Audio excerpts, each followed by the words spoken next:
ఒక దివ్యమైన సంగతితో నా హృదయము బహుగా ఉప్పొంగుచున్నది. నేను రాజును గూర్చి రచించిన దాన్ని పలికెదను.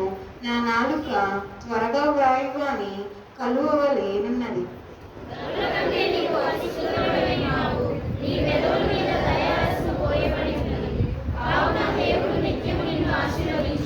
శూరుడా, నీ కత్తిములను కట్టుకొనుము, నీ తేజస్సును నీ ప్రభావమును ధరించుకొనుము.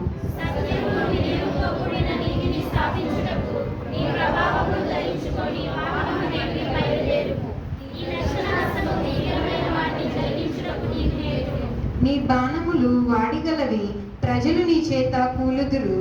నీ బాణములు రాజు శత్రువుల గుండెలో చచ్చును.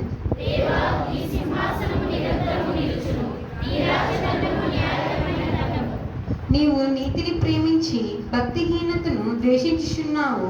కావున దేవుడు నీ దేవుడే చెలికాండ్ర కంటే హెచ్చగినట్లుగా నిన్ను ఆనంద తైలముతో అభిషేకించి ఉన్నాడు.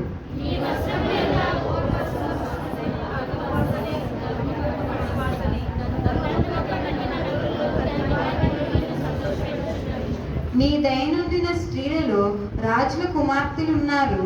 రాణి ఓఫీరు అపరంజితో అలంకరించుకొని నీ కుడి పార్శ్వమున నిలుచుచున్నది.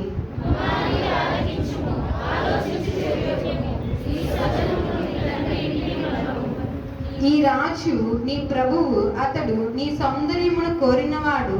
అతనికి నమస్కరించుము.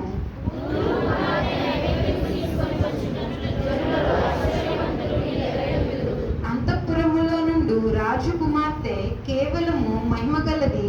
ఆమె వస్త్రయు బంగారు పుటాపని చేసినది.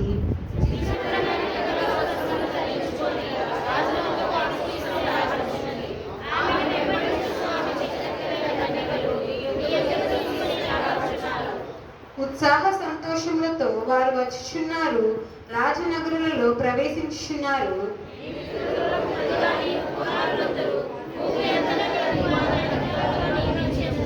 లాస్ట్ వచనం అనకాల్సిన తరములన్నిటను నీ నామము జ్ఞాపకముండునట్లు నేను చేయుదును.